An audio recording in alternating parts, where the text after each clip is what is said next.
Hello everybody, Mark House Piper. Thought to do a video just to let you know what's been going on. I was watching Simon last night on his London Calling, and I think VW Jeff was asking about Mersenne pipes, and I did mention a couple of places. Jeff, I forgot the name wrong. I apologise, but somebody was on Simon's live last night asking about Mersenne pipes, and this is a very good Mersenne, very good Bulldog 9mm. You've got a nice big plastic tube here for the filter to go in, spigot, very nice pipe, and this is made by a CPW. So I've got a little card here. It's calabashpipesworld.com. You want to check them out, whoever was asking. They do have they've got an Etsy site as well, and they are on eBay. That's the altar card up there, just so you can get the details. So that's calabashpipesworld.com. Go and check it out. Very good pipes. I did mention a couple of other places to go. I've only dealt with Calabash Pipe World, so I can't comment on the other ones, which I believe OMS do very good pipe as well. But they are not the trouble with the OMS. They're not the cheapest of Mersennes. You can get like any other pipe really, a Briar or whatever you want to buy. They do vary in prices. Yeah, this is what I call mid-range.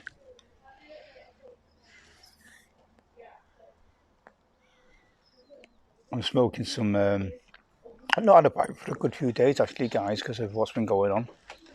So I thought I'd give you a catch up and let you know what's been happening. I'm smoking some rum and maple from Smoker's Haven.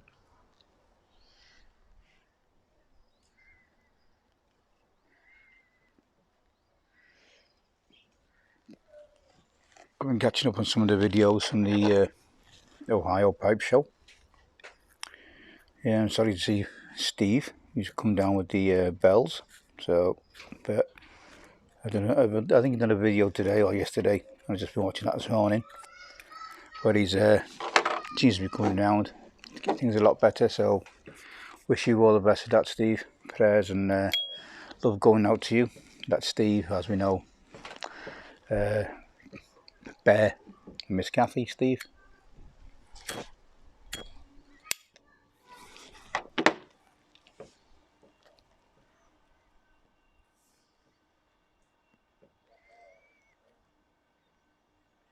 And showing their haul from the show they got. Steve got a very nice poker.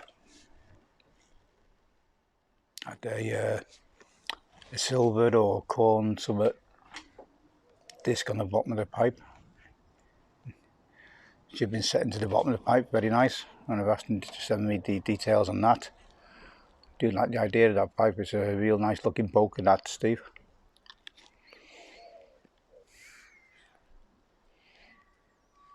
Might be one artisan to look up.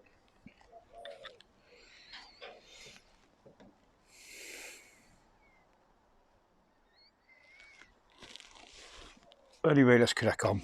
I've got here, I'm drinking some ginger and lemon tea, and this is just to help flush my system out, as I'll tell you why in a minute.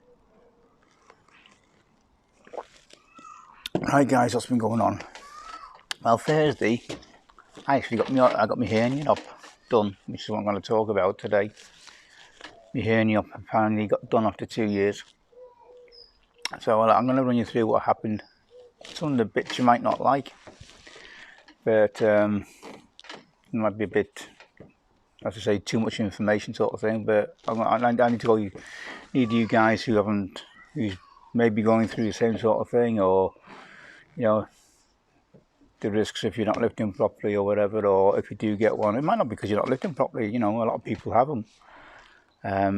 You know, and I'll just kind of go through what my experience was with you. So I was booked in for 11 o'clock at the hospital, sorry, 7 o'clock at the hospital, which is lucky for me because it's only like 10-15 minutes away from where I live. And for the guys in America, our treatment is done on what you call the NHS, which is the National Health Service in the UK, which is funded by the government, so we don't have to pay for it. We can go private if you want to, and if you can afford to.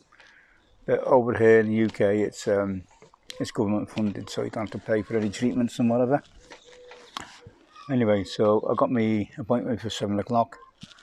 Got there in time. You book in, and there's about 20 of us waiting in this like an area of the hospital, and then they separate you to whatever depending on what procedure you're going through. First thing you do is check your temperature, make sure you've done your lateral flow tests, because obviously they needed you had to do one 10 days before, 3 days before, and the one on the day before you actually go for the operation. They wanted proof that you'd actually done it on the day. So obviously I got up a bit earlier to that, and obviously no medication. Medication I was on for me blood pressure. They told me not to take any medication that day, so it doesn't interfere with the anaesthetic and whatever they were going to do. Anyway, so they'd done that. About 7:15, they led us into another area where they had like a waiting area within the hospital, a little reception area, and they had loads of different rooms on. So then they come down, call your name out, blah blah blah. Okay, go in that room, and then it's like a question and answer sort of thing. Go through a few things with you, whether you got false teeth in, and whether you're wearing jewellery at the time, or just checking what medication you were on, and whatever, you know what the score is, guys. Anyway, so you do that, then they go off somewhere, then they call you when they need you. So when they call you, obviously then you call it. Obviously you have to get changed. Then you go into the put on one of the hospital gowns, as you do. And I went to I got into theatre about 11:15. I come out of theatre about 1:10. I thought it was a 20-minute operation, so I don't know what went on there, or whether they said it went fine, there's no issues, but whether I misheard what they told me when I had me pre-op, I don't know. So anyway, I come out about 1:15, 10 past 1:15, so it's just under 2 hours.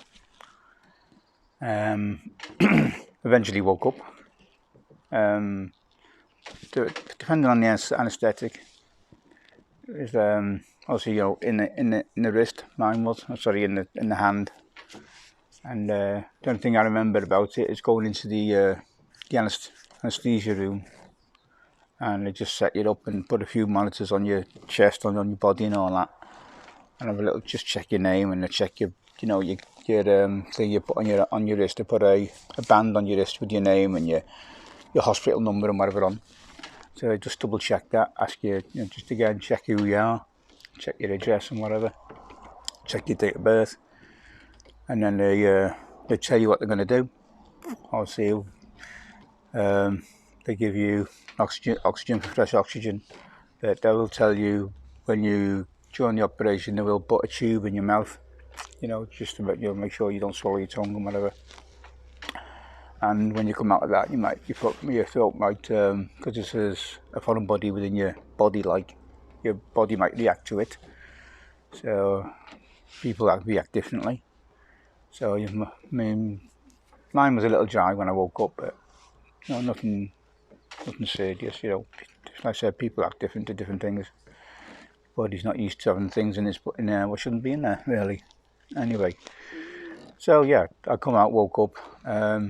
They said they were a bit worried because I've gone rather pale while I was asleep, and they were a bit worried about that.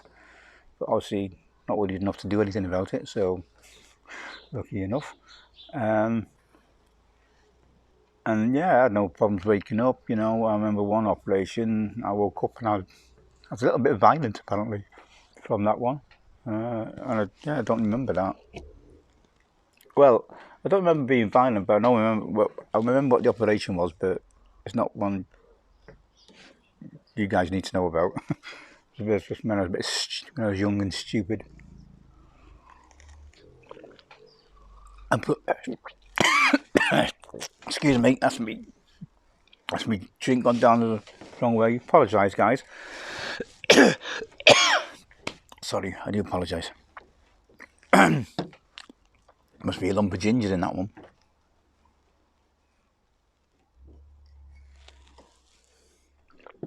Let's try again, shall we? Yeah, and anyway, yeah. So then all they do then wait for. Basically, they wait till you go to the toilet. Oh, until you're passing. You're passing. And what they've done 3 holes because on my surgery, it's keyhole or whatever. So they've gone through the belly button. They've gone through this like the side of my stomach, and then there's one about about another 4 inches down from the belly button as well. So that's where 3 holes. That's where the stitches are. The stitches are they're absorbable type. So they said it'll about anything between 7 and 10 days before they absorb into the body. But the only thing is, bloody itchy as hell. I tell you guys, you just want to scratch it, and obviously you don't want to scratch it because like any other stitches, you don't want to. Excuse me. Risk dislodging them or disturbing them or opening up what they're supposed to be keeping closed. Anyway, my stomach is not feeling too bad today. Like I said, it's Sunday today. I've not had a pipe for a good few days, so I thought I'd have one. And I not had a couple before the operation, obviously, because I thought it might have affected my blood pressure, which was high again, believe it or not, even though they're giving me different medication. And I thought, as soon as they said it's a little bit high, I thought, oh no, I got that going into my head, I'm not going to do it again, not going to do it. It's going to go, it's going to be one of them, I'm not going to do it. But apparently, it was okay enough to do, thank God. And excuse me, guys, sorry. So they had, so my blood pressure was okay to do it. So as you know, they got on with it, done what they needed to do.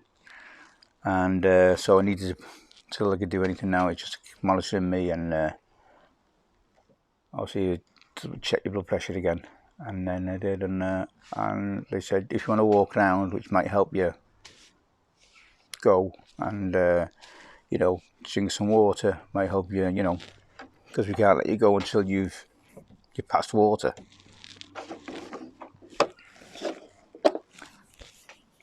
So I was walking around for about 3.5 hours.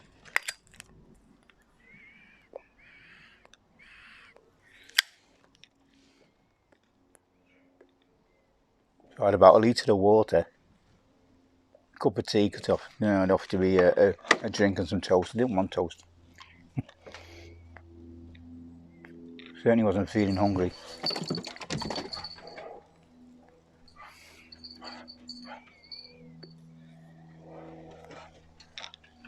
Anyway, so I eventually passed a little bit of water, and I told them, I said, well, they asked me how much did you pass? I said, well, I don't normally, I got a slow flow anyway. I said about half what I normally do. They said, okay. So they discharged me. For some reason they put me down at a 3 o'clock discharge, which is a bit weird because I was still in the hospital at 4:15. Didn't leave till about 4:15, half 4. Sorry, 7:15. I must have thought this time because they're going to release me earlier, but someone mixed up the paperwork a little bit. I've got a letter I'll take to my doctors, drop off at my doctors, just to let them know what's been done. Anyway, So I passed a bit of water, discharged me, give me some more extra pads for me me stitches. They said leave the ones I've got at home for about 36 hours, which I've now changed, because one was in the hospital, one was bleeding a little bit still. It was coming through the pad, so I got to put an extra pad on it. It was coming through the pad, the one on the belly button, like.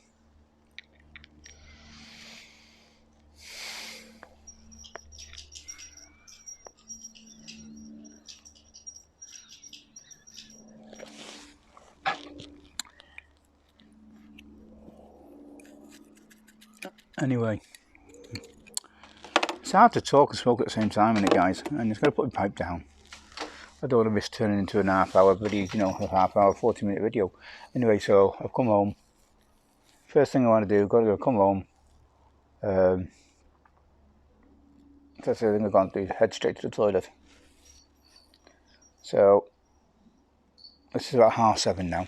You know, I've not even got in the house, I just got straight to the toilet because I wanted to go, you know, I wanted to pass water. So I've gone there, and there's a lot of pressure there, you know, but there's hardly anything coming out. But they did tell me they'd done a scan on my bladder, which is some amazing bit of equipment they got these days, and it tells them how full my bladder was. Now, in a bloke, your bladder will hold about 700 ml. In a woman, it's about 500 ml. And it was, I don't know what, you know, it was. They said, you know, they said the fluid in my bladder was slowly coming down. It must have been, I don't know what was happening. It was holding in the top of the bladder, and it wasn't actually dropping far enough. I don't know. They said it was actually on its way down, so they were happy. You know, it had moved from what it was on the previous check they'd done. So anyway, I got home. I was going to the toilet, and it was just like drip, drip, drip, but a lot of pressure. You know what it's like, guys, when you've been to when you want to go to the toilet and you're desperate, and and you can't find a loo or something, you know, and and you're sort of or you're holding it, you know what I mean? But the pressure that's what it felt like. You know, I thought, it's going to go in a minute. It's going to go in a minute. It's going to be like a fireman's hose. It's going to go, and you know, it's going to shoot out like, I don't know, you know, like that. I thought, you know, and it wasn't happening. And I spent most of the night, I did all night on the toilet, really. As soon as I thought it was going to stop. It was, you know, as soon as I thought it would stop, I was going to get up. I wanted to try to get up off the toilet, and then I got the urge to go again. So I spent all night on the toilet, guys. Take the truth. And it was like drip, drip, drip, trickle, trickle, trickle. So about 4 o'clock, you know, I was shifting about on the loo, just trying to help it. Just, you know, maybe bounce up and down a little bit, just to try and see if the water in my bladder was gonna, you know, drop through, like. And I looked down, and everything's all black and blue down there, and I just adjusted me, you know, just adjusted myself a little bit, and I got to be a bit thingy here, guys, because it's a bit graphic here, so excuse me for this one. And I had a little, I said I was adjusting myself down there, and I touched me ball sack. So anyway, I'm gonna put it, you know, my scrotum. Sorry, guys. And it was like it was literally like a grapefruit. You know, a lot of the water, urine had gone into me ball sack, my scrotum, and I could feel underneath, and it has actually gone back as well. So it was, you know, it was pretty horrible, really, to feel that. So right, I'm on the phone now. I'm on 111, which is like an equivalent to our emergency service, you know, without dialing 999 or 911 as you have over in the States. So I phoned 111, told them, said this is what's happening, blah blah blah. I've been on the toilet since, you know, the last 8 hours, 9 hours. You know, I just yeah, okay then. So can you get down to the hospital? Go back to the hospital.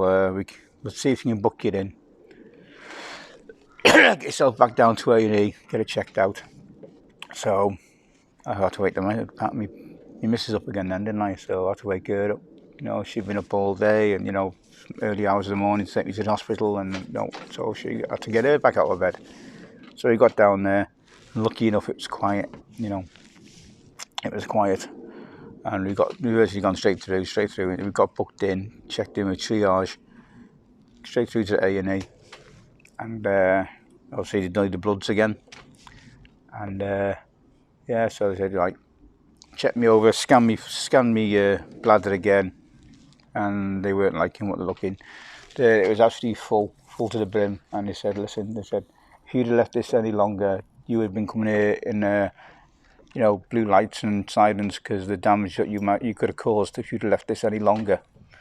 You know, said you're lucky when you have come, because the complications could have happened if you hadn't, you know, if you hadn't turned up when you did. So a little bit of a lucky escape, guys, there on that one. You know, I dread to thought what damage I would have done if I'd left it any longer. Because I just thought, you know, oh, it was chicken. I just thought it was just, they never said, you know, about going to the toilet, like, you know, I've passed it, you know, I passed a bit of water. I just thought it was just part of the process. So it was a good job I checked when I did, phoned up when I did. Otherwise, I could have been in. I don't think I'd be sitting here now telling the story. Actually, still be in the bloody hospital with a lot more damage going on than what I expected. You know, it's yeah, it could have been some serious issues there. And when they drained it, because what they done, it was catheter job, guys. Now a catheter, for guys who don't know, it's a tube that goes in your penis, and they push it into your bladder to release the urine. And then what they do, once they get a flow of urine, there's a little balloon about an inch or something like that on the tube, and they blow that up. That stops the tube coming back out, holds it in place basically. And it's I think it's a 6mm by 16 inches, this tube. Yeah, and it does make you wince a bit, guys. It does make you wince a bit. I just tell you, you know, when you get a needle for your bloods and whatever, it's a bit like that, but it's down there, like, you know, when it's, oh yeah, it makes you jump a little for a few seconds. It's uncomfortable, but it's, you know, for the couple of seconds it takes, it's bearable. You know, you won't want to be going through something like that for, you know, minutes. You know, it's too else. Yeah, you'd be screaming, I think. But yeah, so as soon as they got it in, the pressure relief, it was unbelievable. It was like, oh, you know, it's like that. It was literally, oh, you know, and it's yeah, it was instant relief. So obviously, then they obviously it's for the guys who don't know, obviously the catheter is the tube which is attached to a bag, which is attached to your leg, which you go to the toilet in, basically. It's a very strange and very weird thing to have. I know some of you guys out there would know what I'm talking about. Sleeping was a bit awkward, because obviously you got to keep it where it's the flow is going down. So we've had another bag attached to the bag what's on my leg, and then floating, and obviously flowing to another bag, but it's got to be flowing down. So I think I'm sure there's a one-way valve on it, so it doesn't flow up. But and obviously if it's flowing back into your body, you're gonna get infections and stuff. So I'm sure there's a one-way valve on it. And yeah, so it's a bit weird trying to go to the toilet through a tube, because you still got that pressure there, you know, because the tubes aren't, I said 6mm, you know, it's not much, is it, guys, to pee through. So yeah, it's so you still feel that pressure, and then you just wait for it to go down the tube and fill the bag, then you empty the bag. But I've got this bag on now till Tuesday, because we've got bank holiday over here, guys. Yeah, they said, oh, see you Monday, take it out. And I said, oh, bank holiday? I said, oh yeah, for good nurses have forgot it was bank holiday Monday. So yeah, hopefully, cross fingers, by Monday everything will be normal. But so nearly wasn't, you know. I'm relieved at that, you know. So guys, you know, don't take any chances. If there's anything you don't feel, you know, not just something like this, anything that don't feel right, get on the phone, get to the hospital. You know, don't be a hero, don't be clever. Yeah, I say that, you know, if I'd left it much longer, I would have been in some serious problems, serious complications, and I would have caused some serious damage to myself in the process. So it would have been a lot more going on. Anyway, what I've got to do, I've got to go back to work. I've got 6 weeks off. I've got to go back to work, and they suggested changing my job. Basically, they said because what I'm doing with heavy lifting, it's not an ideal job. They said go back, try it, see how you feel. Don't, you know, take it easy. Don't go rushing back to the job like a bull in a china shop. Take it easy. So, which is what I will do. And they said maybe think of changing your job, because if I do get another hernia issue, it means they're going to have to open me up that time. And they said it's a lot more time off. It's a lot more, you know, it's a lot worse than what it is what I've done. So yeah, so that's where I am, guys. And while I'm talking about it, I am got my second eye up sorted out, because it's cancelled on the 5th due to me high blood pressure again. So I've got that booked in for the 8th. My blood pressure the last few days have been great. I've not took my tablets since Thursday. Your blood pressure tablets, which I'm going to have to check with the doctor on. It'll have to be Monday. I'll actually check in the hospital. Actually, I'm going to go back Tuesday, unless I can get through the doctors Tuesday morning, which is virtually impossible. You just can't get through to doctors over here these days. You know, you can be on the phone hour, 2 hours, and still not get through. It's absolutely ridiculous trying to get hold of get hold of your own GP these days. Yeah, so if I go now, I just go to the GP. I just go to the surgery. I said, stuff it, you know. I'll drive again 10-15 minutes to my job, and I'll just go there and I'll speak to them face to face, because you're just trying to phone them up is a waste of time. So, right guys, so I don't know what's happening. I hope we all have a good weekend. Nice to see some yabos going on. There's a few goals going on as well, as you know, guys, if you've been watching the tube, keeping up with everybody. See Giuliano Spitaletti is getting some nice pipes out, as well as Jack Ryan getting some nice stuff out. We've got Simon LCS, who just come back off a holiday, which he's had a very good time up in Shropshire. And yeah, so as things are getting back to normal. I've just been watching Mike Rondu on his. He's been doing a review on Northwoods. The birds. Sorry, it's the dog chasing the birds. Sit down. Sorry, guys. Sit. Get in here. Sorry, guys. Dog's chasing the birds. Anyway, so Mike Rondu was doing. Wait. Mike Rondu was doing a review on Northwoods. So I like Mike. It looks like he's had new fencing and gates put up around his property here. And he's losing stuff apparently at the moment. Mike is losing tampers and things like that. And you might be getting at that age, Mike, but you're not that old, are you? So you can't say you're getting at that age because you're not that old. And yeah, he keeps misplacing stuff at the moment. Yeah, so I'm going to call it a day, guys, because obviously the dogs are playing up, and we've got next door's neighbours' dogs are barking now, so I'll call it there. I wish you all the best, guys, and I'll keep you informed. I've got a couple of yabos coming up as soon as I get stuff comes in. I've got a couple of pipes coming, I've got some tobacco coming, and I will keep you informed. Besides that, I'm doing okay. You know, my stomach feels like I've done 10 rounds with Mike Tyson, because it's very tight and very sore. But I'm not in pain, guys, so yeah. So I want to thank everybody for the prayers and messages, and the love and everything they've sent me over the last few weeks. Much appreciated, guys. So it's your sweet smokes. Take care. Love each and every one of you. Take care, guys. See you in the next one. Bye bye.